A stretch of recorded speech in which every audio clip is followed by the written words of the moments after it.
Joe Maddon, the two-time World Series champion manager, three-time manager of the year, and now he's got a book out and a podcast. They're both called The Book of Joe and the podcast with the great writer Tom Verducci. Available where books are sold, The Book of Joe. And good to have you back, Joe. How you doing? Good, buddy. Good morning to you. Why aren't you managing? I haven't been asked. I mean, that's how it happened the first time. My agent at that time, Tommy Tanger, walking out of the ballpark in Boston, says, "How come you're not managing? Somebody's got to ask you to do that." I really don't know. I don't even know if the book and the things I'm talking about in the book eventually at the end of it may be discouraging some from asking me, which is fine, and that's cool. But I really felt a need to talk about analytics in the way that I have.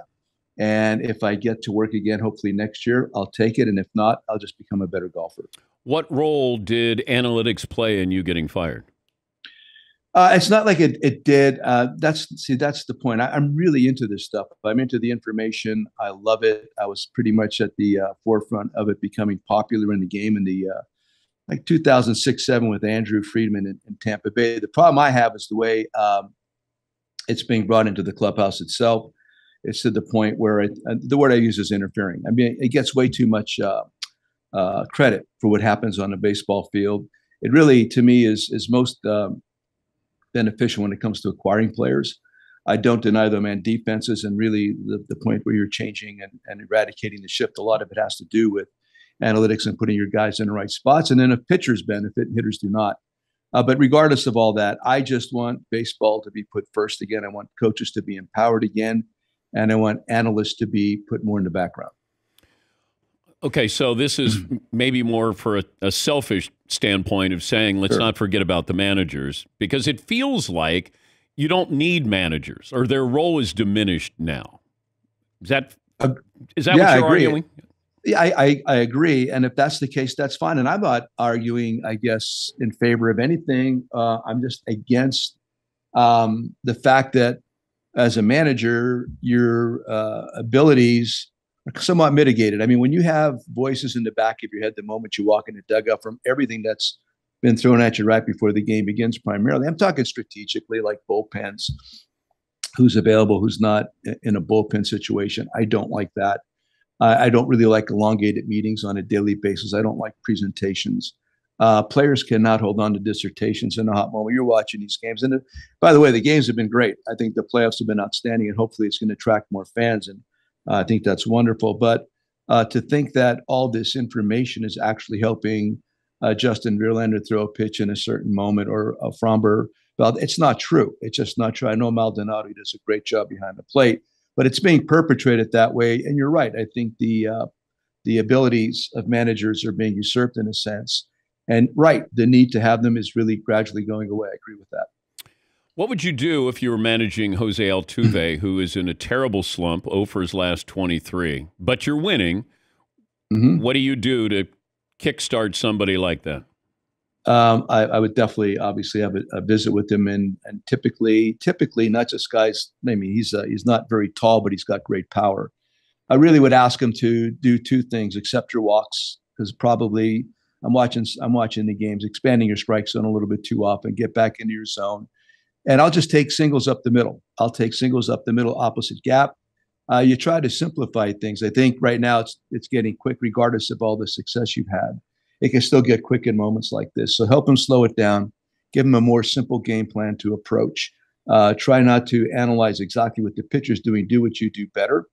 And again, that would come down to accepting your walks, organizing your strike zones. And I'll take singles up the middle. There was a lot of chatter with Aaron Judge going for the single season record for the Yankees, and would the pitchers pitch to it? If you were managing, and let's say you were managing and you guys were in a playoff run, so you got to win the game, want to win the game, but what is your duty to the game as a manager with your pitchers in what Aaron Judge is trying to accomplish? Well, it's even if you're not in the race, you're beholden to other teams that may be in the race. So you got to treat it as though I'm saying if I'm, for instance, this year Detroit and I'm out of it, I'm playing the Yankees. I still got to treat Judge as though I was the Astros or another team that was in the race towards the end of the season. You have to treat it with equal respect. So yeah, I would have walked him a lot. I think. I mean, it all depends on who's sitting behind him. I was even talking to some friends saying it's going to come to the point where he's going to get walked with the bases loaded at some point. Really thought that would occur. I know I've done that. I've been criticized, whatever, but it really doesn't matter. But I thought that was going to occur too. So it all depends on who's sitting behind him and what that kind of protection looks like. But regardless, you have to have respect for the game and other competitors so that you treat it as though this was kind of a baseball life and death situation. He's Joe Maddon. He won a couple of World Series titles and three-time Manager of the Year. He has a podcast and a book, both titled The Book of Joe. The podcast is and the book with the great baseball writer, Tom Verducci. Was there any thought of trading Mike Trout internally when you were with the Angels? No, it was not. That was not discussed with me at all. I love Michael. Should there have been conversations? You could make that argument. There's no question. You could argue in favor of that, just because you're trying to replenish the system and who's going to get more value back than a Michael Trout's going to get. I mean, you're hearing the same things spoken about Shohei right now. Being in position where you may have to make those decisions, not easy. And, things like that have happened before. It's not like it's ever occurred. The fan base would be up in arms, obviously, and then you're going to have some kind of things are going to be written, things are going to be said, but hopefully you make the right kind of trades. You get the return in a year or two from then, it's going to be a moot point. But whenever it's going to happen, whenever it would happen, of course, it's going to be an uproar. But you have to have foresight in situations. And the fact that they haven't won in a long time, we got off to a great start this year, but it just didn't want to work out. Of course, that has to be discussed. I'm going to make you Shohei Otani's agent. I'll take it. How are you guiding him? Where do you want him to be after this next year? Shohei is really his own man. I know Nez, the fellow that works with him, and his translator, Ipe. We're really good friends. I think what's happened, if you remember when Shohei first came over, I think he definitely wanted to stay on the West Coast. I think he was concerned, of course, and also about having an American League team where he could utilize both. Right now, the whole league is open to him. I don't think that location or travel are as important. I think culturally, having probably been closer to Japan at the point mattered, but now I don't think it matters as much.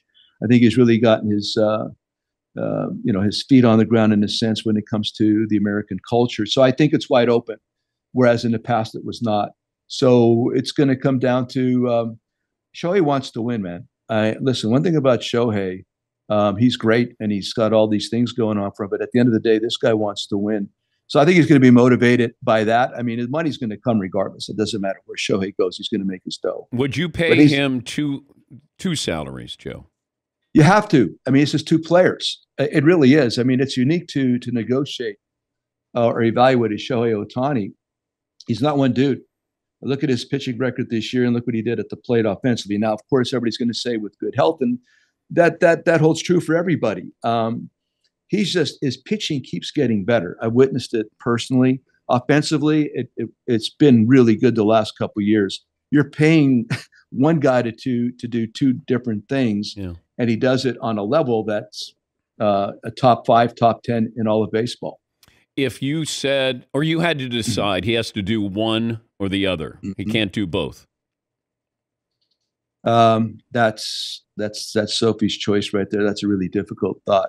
I don't know the answer to that. I think he could probably be an offensive player longer.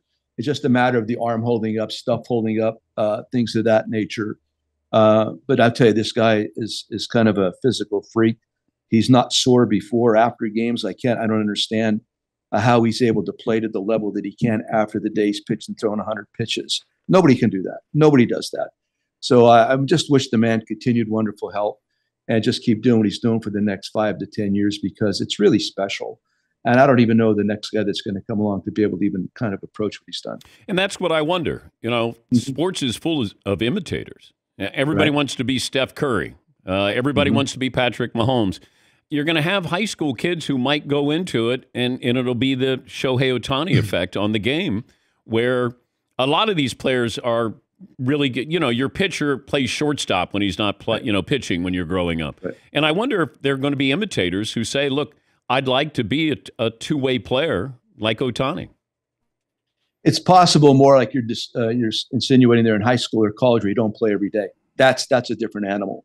When you're playing every day at 162, to be able to pull off what he's done, I'm not saying it's not going to happen again, but I'm really curious as to when it might.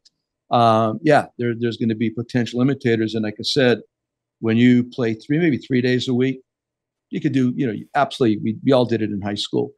But when you get to the level that he's performing at, I really don't think it's going to happen in the very near future. And if it were to, on some level, not with the kind of success he's experienced. It's great to talk to you. You look good. You look healthy. I'm going to go play golf. I'm going to go play golf. I'm right on the golf course right behind me here. I'll be playing 18 with the buddies in a couple of minutes. I'm a civilian. I'm having a blast golfing, gardening, and grilling. It's a really difficult summer to surpass. Good to talk to you again, Joe. Good luck with the book and the podcast. That's Joe Maddon and the book and the podcast entitled The Book of Joe.